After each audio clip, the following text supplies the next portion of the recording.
আমরা আবার ছোটবেলায় ফিরতে চলেছি, সেই পুরনো জুটিকে আমরা আবার দেখতে চলেছি। আমরা আবার ছোটবেলায় ফিরতে চলেছি, সেই পুরনো জুটিকে আমরা আবার দেখতে চলেছি। এতদিন হৃদয়ে গুছিয়ে রেখেছি, এতদিন হৃদয়ে গুছিয়ে রেখেছি।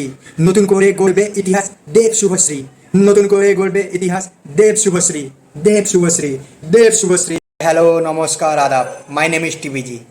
তো ফাইনালি ধূমকেতুর টিজার এসে গেছে। তো টিজার দেখে আমার যা মনে হলো, দেবদা এখানে ফাটিয়ে ফাটিয়ে ফাটিয়ে ফাটিয়ে সেরা অভিনয় করেছে। দেবদা শুভশ্রীকে আমরা রোমান্স করতে দেখতে পাবো, একটা ভালো কেমিস্ট্রি দেখতে পাবো সিনেমার মধ্যে। সেই বহু বহু বহু বছরের পর আমরা ফিরে পেতে চলেছি দেবদা শুভশ্রীকে বড় পর্দায়। ছোট করে গল্পটি বলে রাখি, দেবদা এখানে সৈনিকের ভূমিকায় অভিনয় করতে দেখা যাবে। পরবর্তীকালে তাকে চক্রান্ত করে ফাঁসানো হবে, তাকে সৎ মানুষ থেকে অসৎ মানুষ বানিয়ে সবার সামনে তুলে ধরা হবে।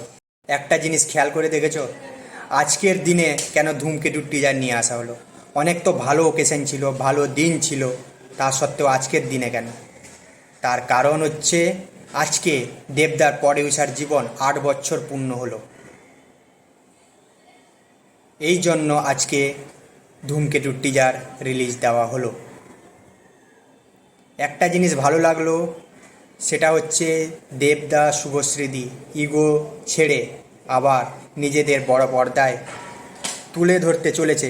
এটা আমাদের জন্য খুবই খুশির খবর, খুবই আমরা আনন্দিত হয়েছি।